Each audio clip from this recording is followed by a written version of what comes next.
Hello students, now we reached chapter 24. The topic of this chapter is high performance liquid chromatography.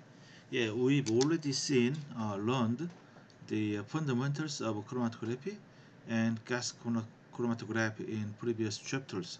Now we are going to learn a very useful technique in separation and in other sciences, which is high performance liquid chromatography, yeah? So-called HPLC, or sometimes it means high pressure liquid chromatography.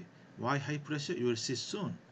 Okay, the front page of this chapter tells the rather peculiar technique, paleothermometry. Okay, paleo means old. Okay, you know the paleontology. Okay, the 고고학. Okay, and thermometry is that what? Thermo means temperature. Okay, metry means a measure. Mm? So with the paleothermometry, how to we know the the historical ocean temperature. Okay, the idea is chromatography. Okay, um, by analyzing lipid membranes. Okay, lipid membranes of archaea. Okay, which remained in ocean sediment. Okay, and then we can confer what the historical ocean temperatures were. Okay, so let's see how it can be done. You know the archaea. Archaea is a in a classification of species. You know it is a topmost. You know the topmost classification of archaea. You know all the life can be divided into first three. Yeah? Archaea, prokarya, and eukarya. Okay, so before people used to classify the living system into seven, but now we people included the archaea, prokarya, and eukarya. So now it's eight. Anyway, archaea lived, you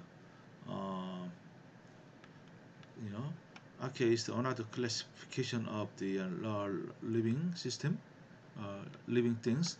So lipid types reflect the sea surface temperature when archaea lived. Okay, archaea lived a long time ago. Archaea is the single cell organisms that constitute a substantial fraction of life in the ocean. Okay, so it's the single celled organism like a prokarya. Okay, when archaea die, they fall to the ocean floor where their lipids remain in the sediment. Okay? The surface of the sediment contains remains of most recent archaea.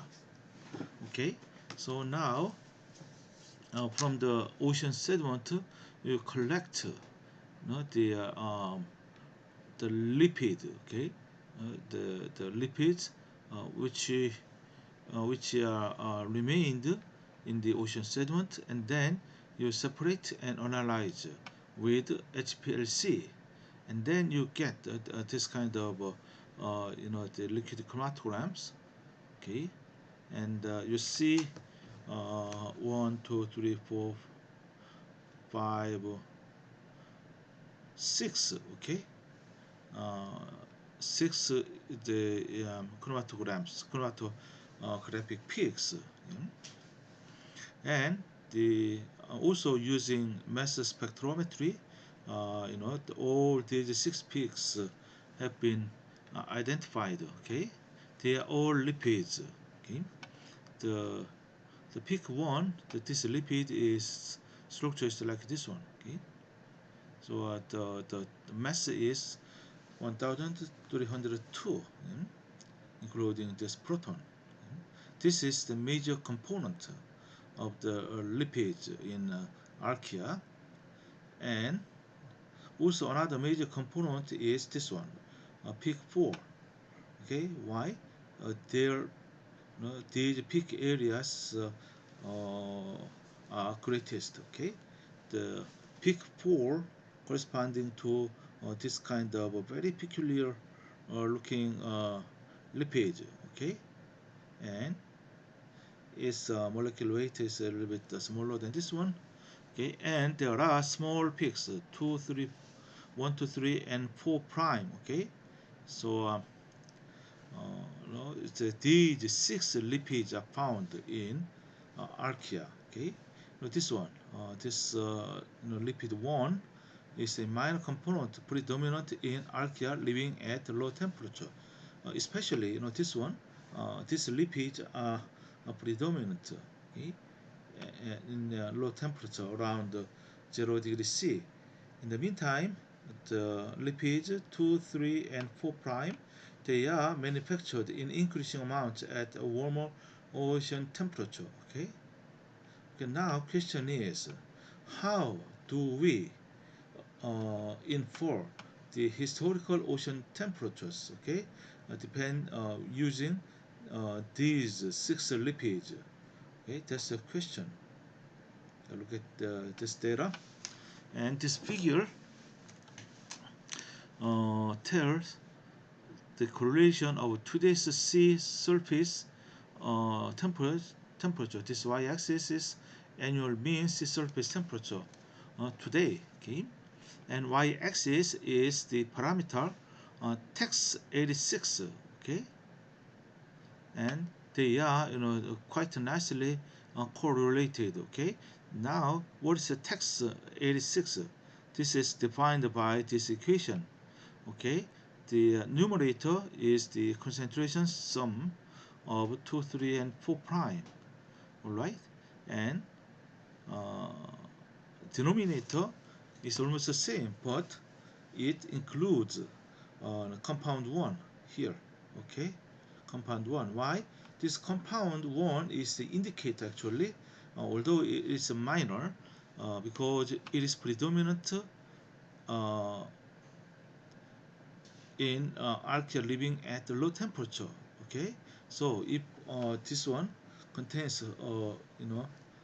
it takes a large portion of the chromatogram, then means uh, this denominator becomes larger, and text this one, this value becomes smaller.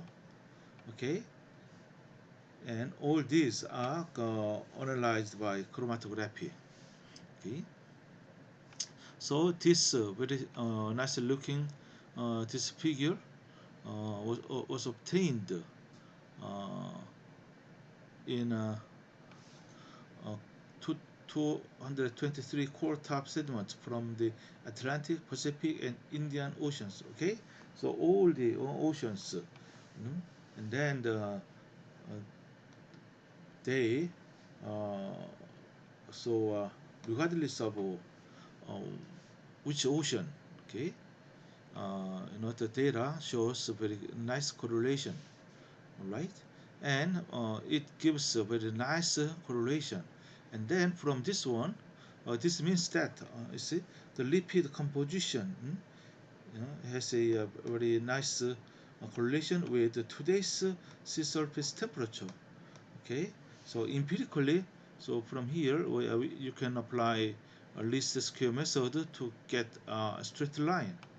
Right, and then the straight line, uh, the equation is this one. Sea surface temperature in degree C is given by this one, minus 10.78 plus 56 6.2. Okay, yeah, this one. If you extrapolate, and then this one, you can see when this one is 0, then let's extend, and then the y-intercept is this one, minus 10.78. Okay, here, and this one notice the number of data points are 223, and this is goodness of fit is 0.935. Yeah, this is not bad. They're quite good actually. So by measuring the archaeal membrane lipid as a function of depth in ocean sediment, okay, because if you take a sediment from the deep in this in the ocean, and then that means that that archaea lived a long time ago. Okay, and in sedimentary rock on land, it is possible to construct a history of ocean temperature.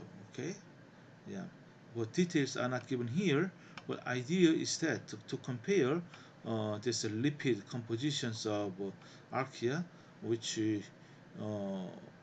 are remained in the ocean sediment, and then by comparing with the sedimentary rock on the land. Okay, and it is possible to construct a history of ocean temperature.